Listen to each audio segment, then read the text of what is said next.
promised you guys a more in-depth video of why I chose the 5 dividend stocks that I recommended in my first video. And so we're just going to kind of go over what I like to look at when determining what dividend stocks to invest in and if the dividend stocks are safe to invest in for the long term. So starting off, the first stock that we went over was Coca-Cola, ticker symbol KO. And I like to use this site called Seeking Alpha. I find that a lot of other YouTubers and professionals like to use this site as it has a very user friendly interface. As you could see, it's very easy to read, and a lot of its stuff is free. Most of the information is given free, which is definitely a plus for a beginning investor like me, and much like you guys as well. So the first thing I like to look at for dividend stocks is its dividend growth. So as you can see over here, well, first off, actually, in order to get to this, you want to look up ticker symbol, which is KO, and it's going to direct you to this page actually, and then you want to click on dividends. Then from there, the first thing you want to look at, or the first thing I look at, is dividend growth. I want to see how long has this company been growing its dividends for. And as you can see for Coca-Cola, it's been growing its dividends for 57 years. That's crazy. It's been growing its dividends for nearly 6 decades. I mean, that means through the Vietnam War, through various tensions, through the dot-com bubble, the financial crisis, and now it still persevered and grew its dividend. And that shows me that this company is strong. It has a very strong business model, and nothing can really stop it. I mean, it stood the width of time, and it's still been growing its dividends no matter what has happened, and that's a very good signal. The second thing I like to look at is the dividend yield here. I don't know if you guys know, but the historical dividend for the S&P 500 has historically been around 2%. So anything under 2% is a little underwhelming. Anything over 2% is very good for a stock. And so Coca-Cola pays a 3.56% dividend yield, which is above the 2% average. And that's also a great sign. And another thing I like to look at is here, the payout ratio, which is right here. And generally, you want the payout ratio to be around, in my opinion, I would say about 20% to around 55 to 60%. The payout ratio generally means how much the company is paying its dividends out of its net income. So pretty much meaning when a company makes money, how much of its dividends is accounts for its net income. So over here it says 87%, meaning they're using 80% of their net income to pay its dividends. Now that's kind of scary because that only leaves about 13% of their revenue to kind of invest in their company or research and whatnot. Generally the higher it is, above 60%, it gets a little bit dangerous. Right now, it is in a dangerous zone, but that's also because we are in the middle of a crisis. And so another thing that I want to look at, that I do look at, is if you go to the key data here, I like to look at the total revenues. So when you look at the revenues over the years, you want to obviously look for revenues that grow over time, right? And so for this company, Coca-Cola, the revenues have slightly been decreasing. As you can see, it's been 44 million, 41 million, 36 million, 34, 37, 37. So pretty much from 2015 to 2017, 2018, it actually decreased, and now it's increasing again. And partially that can be due to the general kind of consensus that sugary foods and fast food is unhealthy, and people are becoming more conscious with that, and so maybe they're buying less of it. But again, Coca-Cola is Coca-Cola. It's a worldwide brand. People know it's recognized as brand no matter where you go in the world. It's really truly one of a kind, and so I wouldn't be too worried about its decreasing revenues. I wouldn't worry about that at all. As you could see, the dividends is a great dividend yield. It's been growing over the years. So the payout ratio is a little bit scary, but I do think that it's going to decrease after this whole thing boils down. Last thing you want to look at is not really look at, but last thing you want to kind of like understand about the company is its moat and its relevancy. Kind of like just understanding, like, even if its payout ratio is high, you want to answer yourself: can this company afford to pay this out? Can this company stand with the time for the next 20 years? And so you think about Coca-Cola, there's no doubt. So this stock is obviously a great dividend stock to invest in. The next one that we are going to look at is Realty Income, ticker symbol O.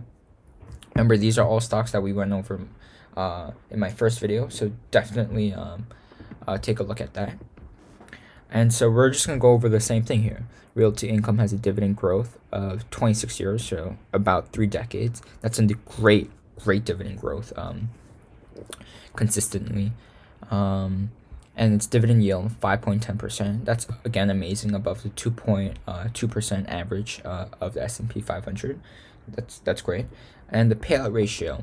So this is a little bit tricky because O is a REIT.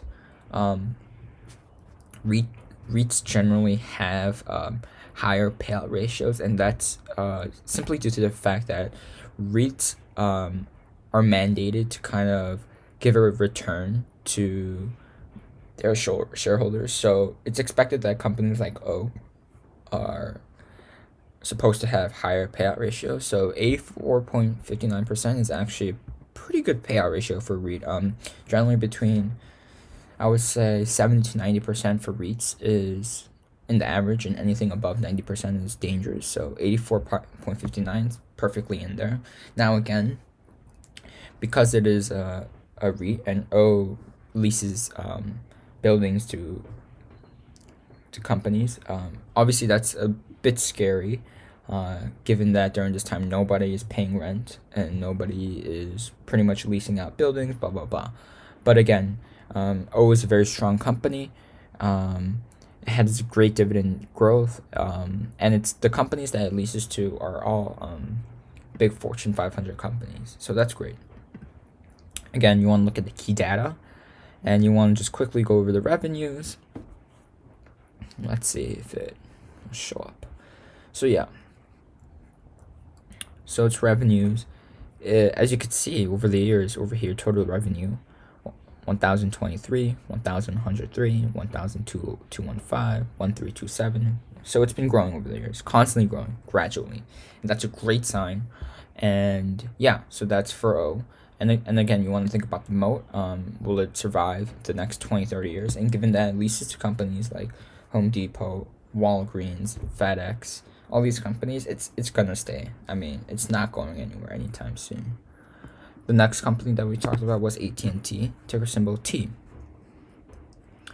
So here again, you want to look at the dividend. Again, the growth is amazing. 35 years. Dividend yield of 7%. It's amazing, above the 2% S&P 500. The payout ratio is perfect at 64%. I believe it will go down as AT&T will generate more revenue after this pandemic, especially with the 5G coming very soon. And again, you just want to quickly look at the key data, and we're just going to think about the moat. Is it going to stay around? Yes, we just discussed that 5G is coming around. I believe it's going to be here for the next couple of decades or so. And you look at the total revenues here, it's amazing. I mean, look how it's been growing over time. It just gradually grows. Amazing. It's an amazing company. Then we'll look at Nike.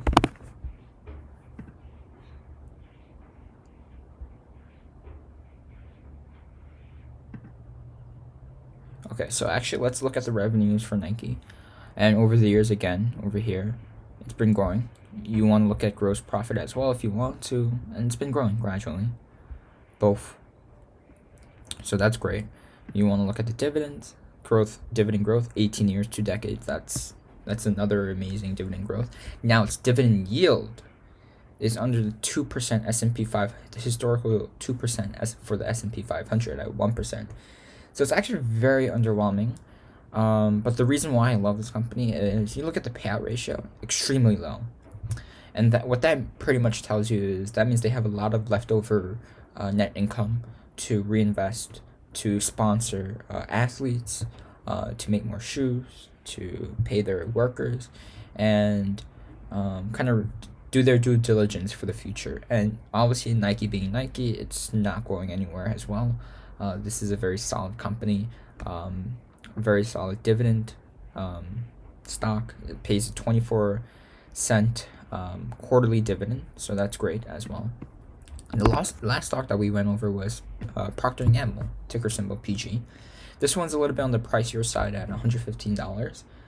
But this is a great stock with, I mean, look at the dividend growth. Jesus. 6 decades of dividend growth. This stock is as reliable as it gets. With the 79 cents dividend amount quarterly, it's a great dividend. I mean, it's above the S&P 500. The payout ratio is perfect at 63%. As you know, it's a great consumer defense stock. And let's look at the key data. I mean, they're making more money than ever right now because of this pandemic. And look at their total revenues. It has been decreasing, but look, it's been increasing again. So after it decreased from 70, 65 to 65, it went back up to 66, 67. So that, generally shows me that after it decreased in revenue, they were able to kind of turn that around, and that's a great sign as well. And Procter & Gamble, again, with its dividend growth of 63 years, it's not going anywhere. This is a company that you want to invest in now, much like Coca-Cola, AT&T, and Nike. And so that's pretty much it for this video. I wanted to make it quick and short for you guys. Generally, I find that the quicker video is, as long as I give you the information that you guys need, you guys will appreciate it more. And for the upcoming videos, I'm looking to upload more dividend stocks to look at. So far, we only went over about 5 dividend stocks, and we'll definitely look at more. Maybe more riskier dividend stocks that you guys will be interested in. But yeah, like and subscribe, and let me know what you guys want and what you guys think or thought about this video. Thank you guys.